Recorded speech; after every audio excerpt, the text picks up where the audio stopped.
नमस्कार दोस्तों, स्वागत है आपका अपने YouTube चैनल में। आज हम यहाँ पर देखने जा रहे हैं 14 जनवरी 2024 के मोस्ट इंपॉर्टेंट करंट अफेयर कौन कौन से हैं। जी हाँ, इसके साथ ही यहाँ पर कुछ इंपॉर्टेंट डिटेल भी हम लोग यहाँ पर देखें। जैसे कि आप प्रश्न देख रहे हैं 2025 में 9वें एशियाई शीतकालीन खेल कहां पर आयोजित होंगे, तो अपकमिंग कौन कौन से यहाँ पर गेम्स होने वाले उन पे भी हम डिस्कस करेंगे और कौन कौन से प्रश्न ज्यादा बार पूछा हुआ है। और जैसे कि आपने पता होगा, समुद्र पर भारत के सबसे लंबे पुल का उद्घाटन किया गया है, कहां पर किया गया है उसके बारे में हम यहाँ पर आज के इस लेक्चर में हम यहाँ लोग देखेंगे। चलिए अब अगर बात करते चलते सबसे पहले प्रश्न की ओर। सबसे पहला प्रश्न है आपके सामने, 2025 में 9वें एशियाई शीतकालीन खेल कहां पर आयोजित किए जाएंगे।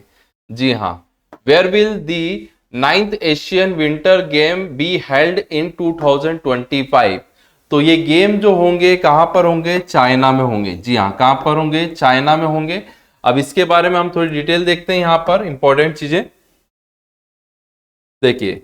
अब ये गेम जो है कब से कब तक होंगे, तो ध्यान रखिएगा 28 फरवरी से लेकर 9 मार्च 2025 तक ये गेम आयोजित होंगे। कहां पर होंगे, तो चीन के हार्बिन शहर जो है यहाँ पर शहर में आयोजित होंगे। और स्लोगन क्या रखा गया है, dream of winter love among Asia. ठीक है, ये स्लोगन रखा गया है। तो ये प्रश्न आने वाले एग्जाम में जरूर देखने को मिलेंगे आपको। मास्कट क्या है यहाँ पर, बिन बिन एंड नीना। ठीक है, टाइगर के कब्स जो रहते हैं यहाँ पर, अगर जो छोटे शावक जो रहते हैं उन्हें कहा जाता है। एम्बल क्या है यहाँ पर, ब्रेक थ्रू। ठीक है, तो ये चीज ध्यान रखिएगा कहां पर है, चीन के कौन से शहर में है, इसका स्लोगन क्या है। ये सारे प्रश्न आने वाले एग्जाम में आपको देखने को जरूर मिलेंगे। चलिए अब अगर हम यहाँ पर बात करते हैं अगले इंपॉर्टेंट चीज की, जैसे कि यहाँ पर ये हुआ था, स्लोगन भी दिया गया था। ठीक है, चलिए 2025 डेट याद रखिएगा। अब इसी के साथ में कुछ इंपॉर्टेंट चीजें भी हम यहाँ पर देखते हैं। अब आने वाले जो स्पोर्ट्स की आगामी जो यहाँ पर परीक्षाओं में पूछे जा सकते हैं, तो कौन कौन से इंपॉर्टेंट है, कौन कौन से पहले जो बहुत बार एग्जाम में आ चुके हैं। तो बात करें एशियन गेम 2022 19वां कहां पर हुआ था, चाइना में हुआ था। ठीक है, खेलो इंडिया यूथ गेम 2024।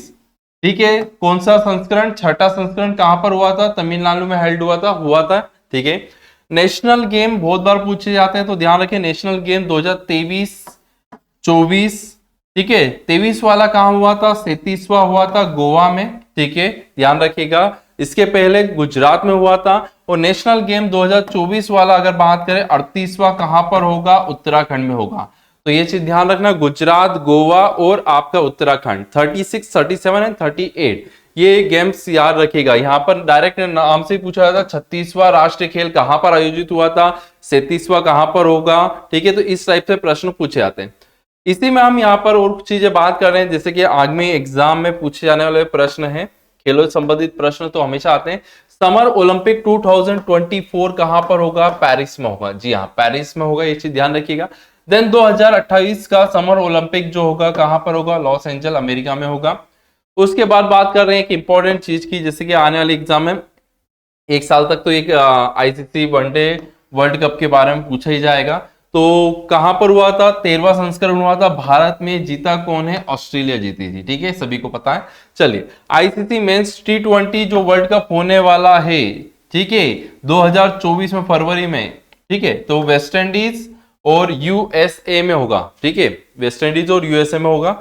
फिर उसके बाद बात कर रहे हैं यहाँ पर 8वां वुमेन्स T20 वर्ल्ड कप 2023 में हुआ था, जो कि साउथ अफ्रीका में, और जीता कौन था, ऑस्ट्रेलिया। ठीक है, तो ये सारे पॉइंट ध्यान रखना। समर ओलंपिक पेरिस में होगा 24 वाला, 28 वाला कहां पर होगा, लॉस एंजल।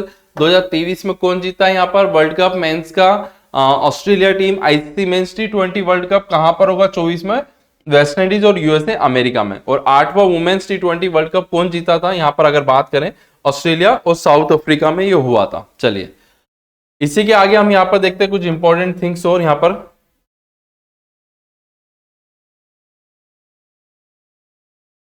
चलिए अब बात कर रहे हैं यहाँ पर एक और इंपॉर्टेंट चीज की, जो आने वाले एग्जाम मिलेगा।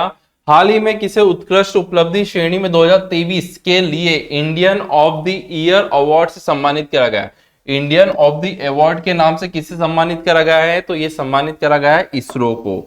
ठीक है, सबसे पहली चीज तो इसरो का फुल फॉर्म याद रखिएगा, इंडियन स्पेस रिसर्च ऑर्गेनाइजेशन। ठीक है, बहुत बार एग्जाम में हुआ है, पीएससी 2021 में पूछा गया था full form Indian space research organisation, एक ऑप्शन रहता है इंडियन सैटेलाइट। ठीक है, तो ध्यान रखिए ये स्पेस है। अब इसमें एक और चीज, स्टेब्लिश ईयर।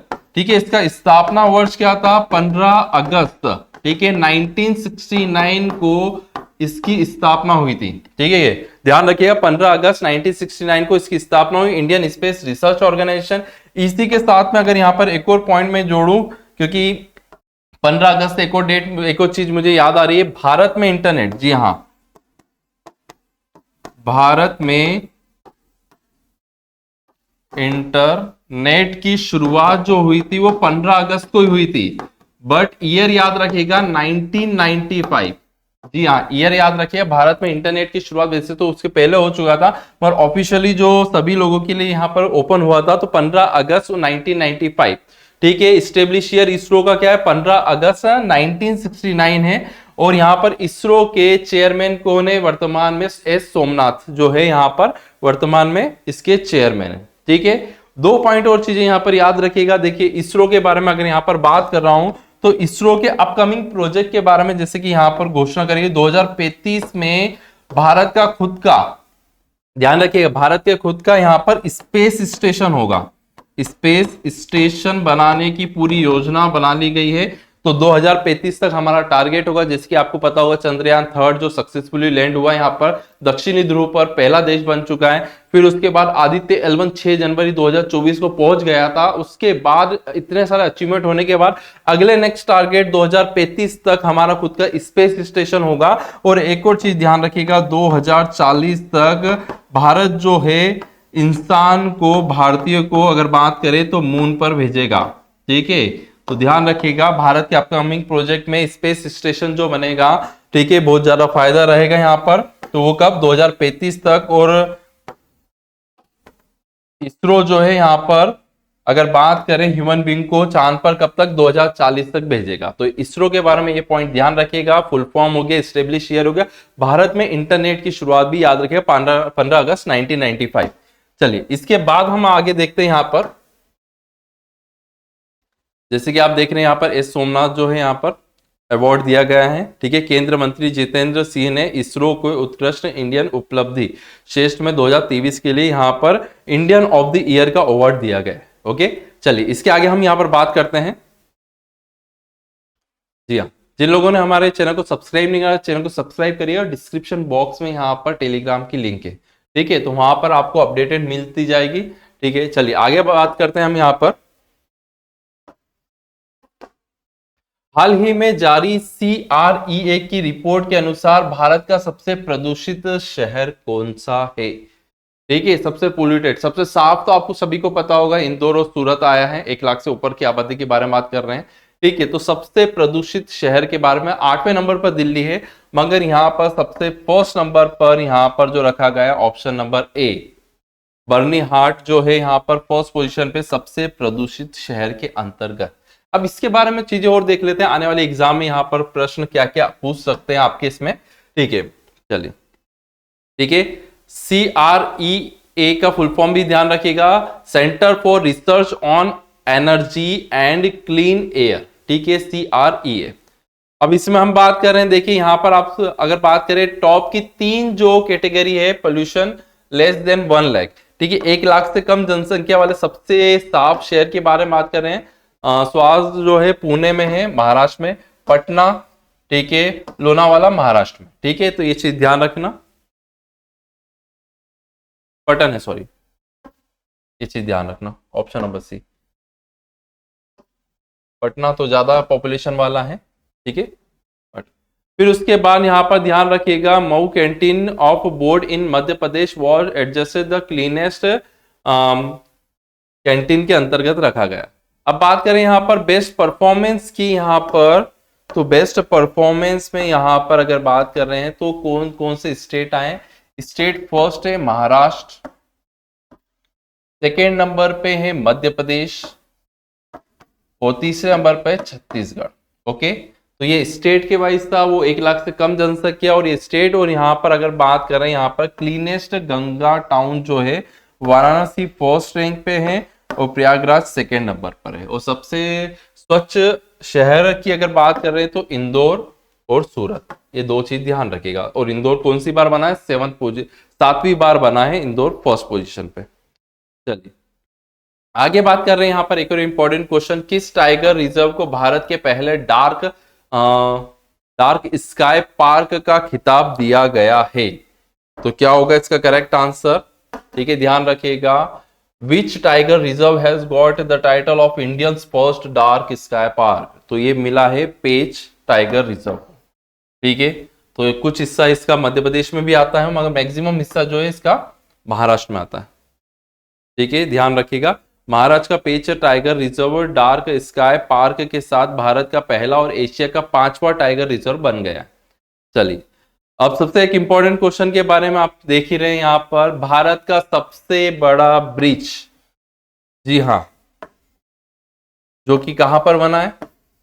चलिए अब बात करें किसने उद्घाटन करा है? जी हां, नरेंद्र मोदी जी ने इसका उद्घाटन करा है, इस पुल का, जो कि कहां पर है? महाराष्ट्र में।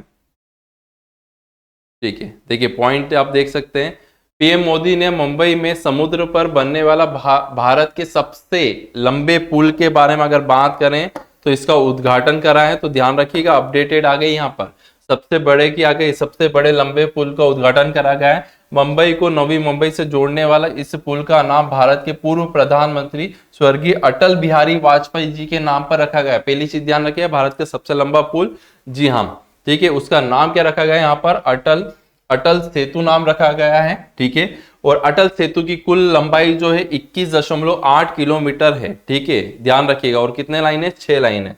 पूरे प्रोजेक्ट में करीब 18,000 करोड़ रुपए का यहाँ पर खर्चा आया है। ठीक है, तो ये चीज ध्यान रखिएगा, तीनों इंपॉर्टेंट चीजें थी, जैसे कि आप यहाँ पर इमेज भी देख सकते हैं। ठीक है, 6 लाइन पुल बना है। ठीक है, तो ये थे आपके यहाँ पर मोस्ट इंपोर्टेंट करंट अफेयर आपके 14 जनवरी के। ऐसे ही रेगुलर वीडियो के लिए हमारे चैनल को सब्सक्राइब और शेयर जरूर करिएगा। चलते हैं, मिलते हैं अगले वीडियो में। Thank you so much.